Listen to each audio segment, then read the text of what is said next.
Hello friends, नमस्कार सभी को। बहुत बहुत स्वागत है आपका हमारे यूट्यूब प्लेटफॉर्म पर। आज हम लोग बात करने वाले हैं 18वीं वन रिपोर्ट 2023 के बारे में। हमने पहले चर्चा कर ली थी, लेकिन वो 18वीं वन रिपोर्ट में भारत के आंकड़े थे। आज हम जो चर्चा करेंगे वो करेंगे 18वीं वन रिपोर्ट में राजस्थान के परिप्रेक्ष्य में जो आंकड़े हैं उनके बारे में, कि वनावरण क्या है राजस्थान के परिप्रेक्ष्य में, वृक्षावरण क्या है, वनावरण में कौन कौन से जिले आते हैं, उनका क्षेत्रफल क्या है, वो सब आज हम इसकी चर्चा करेंगे।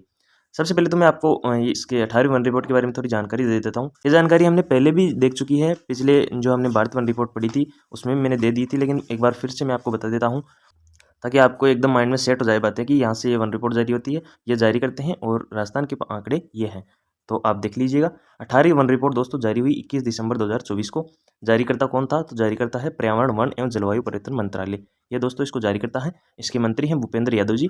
और दोस्तों यह रिपोर्ट भारतीय वन सर्वेक्षण कौन जारी करता है? दोस्तों भारतीय वन सर्वेक्षण यानी कि FSI द्वारा ये प्रत्येक 2 वर्ष में तैयार की जाती है। जारी तो कौन करता है दोस्तों? पर्यावरण, वन एवं जलवायु परिवर्तन मंत्रालय तो जारी करता है।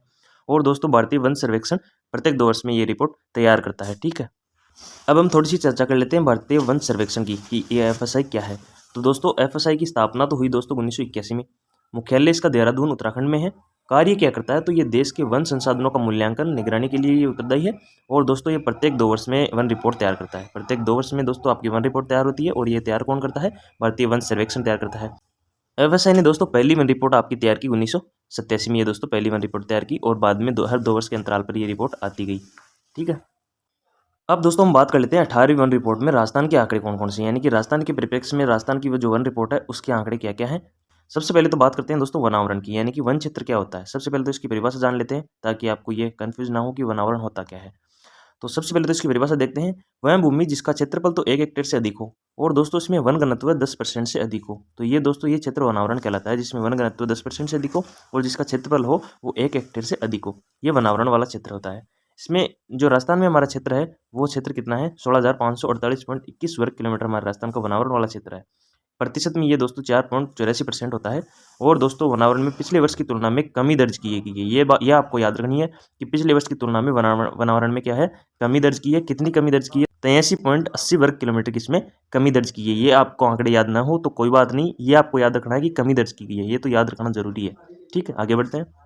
वनावरण वाले जिले और दोस्तों कमी न्यूनतम वाले जिले ये हम बाद में देखेंगे। सबसे पहले आपको ये परिभाषा और ये जान लेना है कि इनका क्षेत्रफल कितना है। तो दोस्तों अब हम बात करते हैं वृक्षावरण की। वृक्षावरण क्या होता है? वृक्षों से आच्छादित क्षेत्र को हम वृक्षावरण कहते हैं। इसकी परिभाषा क्या है? इसमें दोस्तों अभिलेखित वन क्षेत्र से बाहर दोस्तों 1 किलोमीटर से कम आकार के वृक्ष खंड आते हैं। दोस्तों क्या आता है दोस्तों? इसमें वृक्ष खंड आते हैं 1 हेक्टेयर से कम आकार के क्षेत्रफल में। वृक्ष खंड वाले क्षेत्र को क्या बोलते हैं? वृक्षावरण बोलते हैं। इसका हमारे राजस्थान में क्षेत्रफल कितना है? तो 10,841.12 वर्ग किलोमीटर ये दोस्तों हमारा राजस्थान का क्षेत्रफल है वृक्षावरण का। इस प्रतिशत में कितना होता है? तो 3.16 ये % में होता है। और वृक्षावरण में दोस्तों पिछले साल की तुलना में वृद्धि दर्ज हुई है, ये आपको याद रखना है। वनावरण में तो कमी दर्ज हुई है और दोस्तों वृक्षावरण में आपकी वृद्धि दर्ज हुई है। कितनी वृद्धि दर्ज हुई है? 478 वर्ग किलोमीटर की वृद्धि दर्ज हुई है। अभी आपको ये आंकड़े याद नहीं हो तो कोई बात नहीं, जब RPSC के पास क्वेश्चन पूछने के लिए कुछ नहीं होगा तब ये आंकड़े पूछे जाएंगे, लेकिन अभी तक आपको ये वृद्धि कमी वाले आंकड़े पूछे जाएंगे। ठीक है, आगे बढ़ते हैं। अब हम लोग जब बात करेंगे वो दोस्तों कुल वनावरण और वृक्षावरण वाला क्षेत्रफल है वो राजस्थान में कितना है उसकी हम बात करेंगे कि दोस्तों टोटल वनावरण प्लस वृक्षावरण कितना है। वनावरण वाले क्षेत्रफल की हमने बात की तो दोस्तों वो कितना था? 16,548.21 वर्ग किलोमीटर था। और दोस्तों वृक्षावरण वाला क्षेत्र था 10,841.12 वर्ग किलोमीटर। ये दोस्तों टोटल हो गया 27,389.33 वर्ग किलोमीटर हमारा वनावरण प्लस वृक्षावरण वाला क्षेत्र है। राष्ट्रीय वन नीति के अनुसार हमारे राजस्थान में 33% वन होने चाहिए, लेकिन अभी तक भी ये 33% वन नहीं है दोस्तों। टोटल दोस्तों वनावरण और वृक्षावरण के परसेंटेज की बात करें तो ये 8% हुआ, क्योंकि दोस्तों 4.84% तो हमारा है क्या? वनावरण प्लस 3.16 क्या है? ये वृक्षावरण है। दोनों को हम मिलाएंगे तो कितना हो गया? दोनों 8% हो गए। अब आगे हम बात करें दोस्तों पिछले साल की तुलना में वृद्धि कमी की। वनावरण में तो दोस्तों कमी हुई है। कितने की कमी हुई है? तो 83.80 की दोस्तों वनावरण में कमी हुई है। वृक्षावरण में क्या हुई है दोस्तों? वृद्धि हुई है। कितनी वृद्धि हुई है? 484 की इसमें वृद्धि हुई है, ये आपको याद रखना है। और पिछले साल की तुलना में दोनों में कुल की हम बात करें कि दोनों में क्या हुई है, तो दोनों दोस्तों दोनों में वृद्धि हुई है। कितनी वृद्धि हुई है? 394 किलोमीटर वर्ग किलोमीटर की इसमें वृद्धि हुई है। दोस्तों ये संपूर्ण बातें दोस्तों आपके समझ में आ जानी चाहिए मेरे हिसाब से, क्योंकि दोस्तों वनावरण में कमी हुई है तो कितनी हुई है ये आपको आ जानी चाहिए। और वृक्षावरण क्या होता है? वृक्षावरण में कमी वृद्धि हुई है तो कितनी हुई है ये आपको आ जानी चाहिए। और टोटल में दोस्तों वृद्धि हुई है, टोटल में वृद्धि हुई है और कितनी हुई है दोस्तों? 394 की वृद्धि हुई है, ये आपको समझ में आ जाना चाहिए मेरे हिसाब से। अब दोस्तों हम बात करें इस रिपोर्ट के अनुसार। इस रिपोर्ट के अनुसार दोस्तों ये जो वृद्धि हुई है वनावरण और वृक्षावरण दोनों में, इस रिपोर्ट के अनुसार इस वृद्धि में राजस्थान भारत जो है वो 4th स्थान पर है।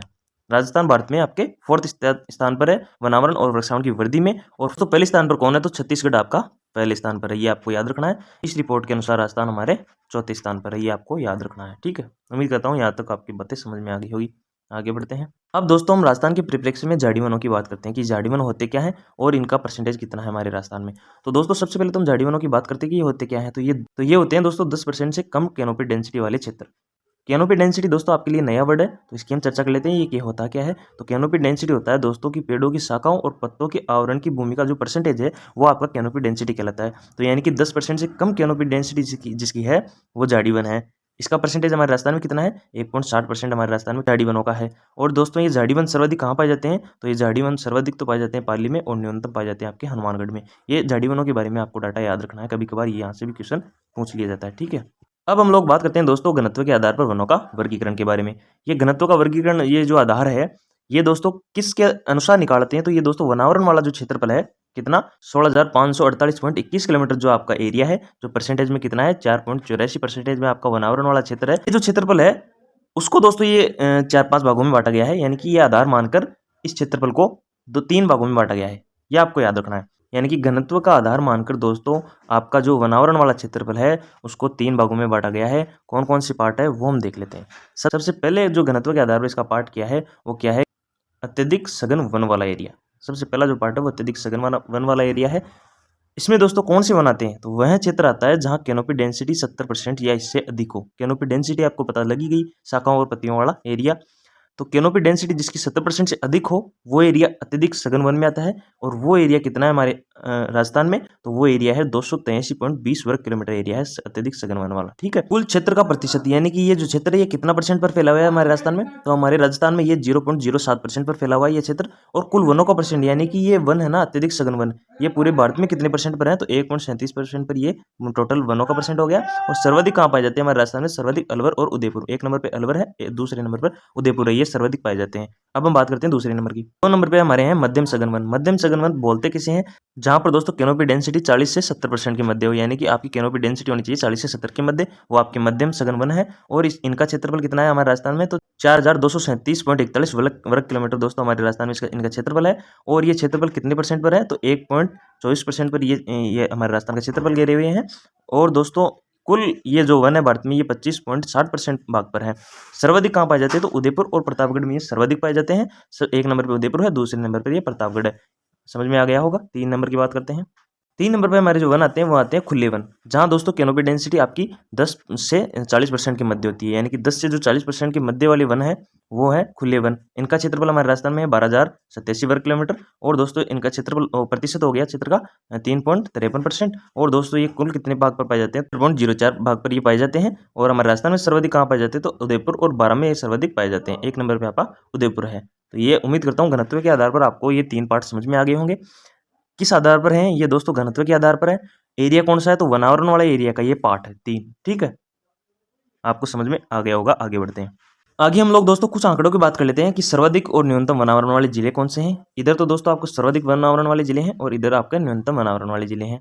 तो सर्वाधिक वनावरण वाले जिले हैं आपके उदयपुर, अलवर, प्रतापगढ़, चित्तौड़गढ़। अभी आपको एरिया याद ना हो तो कोई बात नहीं, आप जिले जिले याद कीजिएगा। उदयपुर, अलवर, प्रतापगढ़, चित्तौड़गढ़। उदयपुर, अलवर, प्रतापगढ़, चित्तौड़गढ़, ये आपके सर्वाधिक वन वाले जिले हैं।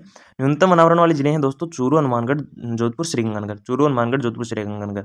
आपको भी ये जो क्षेत्र है ये नहीं देखना है, आप तो ये भी करना है, लेकिन अभी आपको जिले जिले याद करने हैं। ये आपको पीडीएफ मिल जाएगी टेलीग्राम के माध्यम से, और टेलीग्राम की लिंक आपको डिस्क्रिप्शन में मिल जाएगी। तो ये पीडीएफ आप देख लेना और इनका क्षेत्रफल और ये जो जिले हैं ये एक बार आप और देख लीजिएगा। ठीक है, अब हम लोग बात करें दोस्तों सर्वाधिक व न्यूनतम वनावरण परसेंटेज वाले जिले। वो तो दोस्तों सर्वाधिक व न्यूनतम वनावरण वाले जिले हैं। अब परसेंटेज में वनावरण कितना है वो हम बात कर लेते हैं। तो सर्वाधिक वनावरण प्रतिशत वाले जिले कौन से हैं, उदयपुर, प्रतापगढ़, सिरोही, करौली। उदयपुर, प्रतापगढ़, सिरोही, करौली, ये दोस्तों सर्वाधिक परसेंटेज वाले जितने जिले हैं।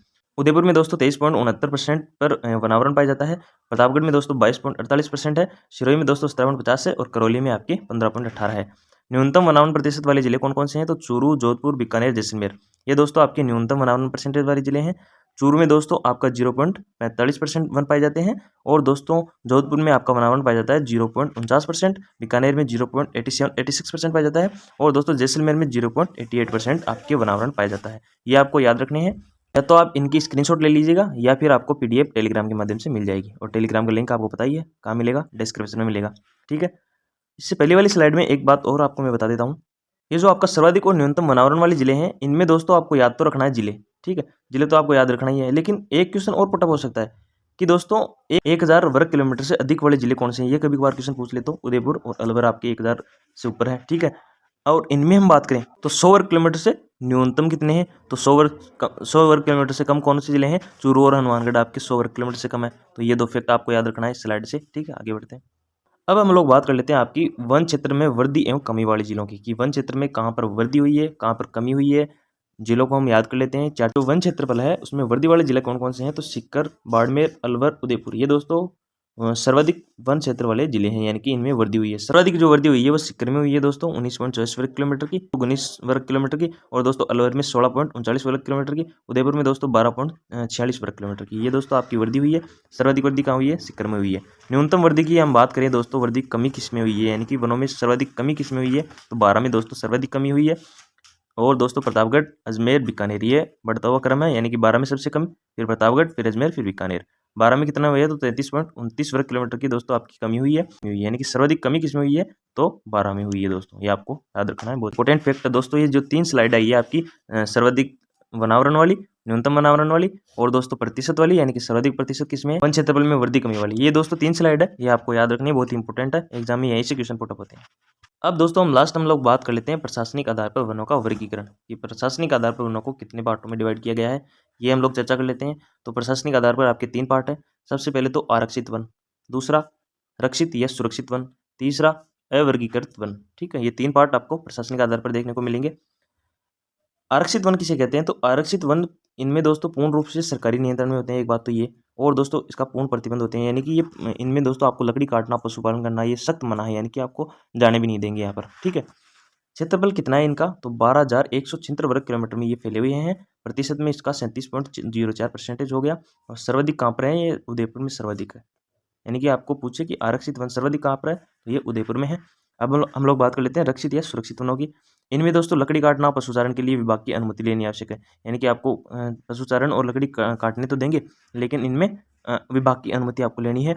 इनका जो क्षेत्रफल है वो 18,588 वर्ग किलोमीटर का है। प्रतिशत में ये 56.56% है। और ये सर्वाधिक कहाँ है, 12 में सर्वाधिक है। अवर्गीकृत वनों की हम बात करें तो ये इसमें कोई प्रतिबंध नहीं होता, लेकिन हाँ एक बात याद रखना है कि अगर सरकार प्रतिबंध लगाए तो इनमें लगा भी सकती है, लेकिन इनमें कोई प्रतिबंध नहीं होता। इनका जो क्षेत्रफल है वो है 21,005 वर्ग किलोमीटर में ये फैले हुए हैं। प्रतिशत में ये हो गया 6.40% हो गया। और ये सर्वाधिक कहाँ है, ये सर्वाधिक है बीकानेर में, ठीक है।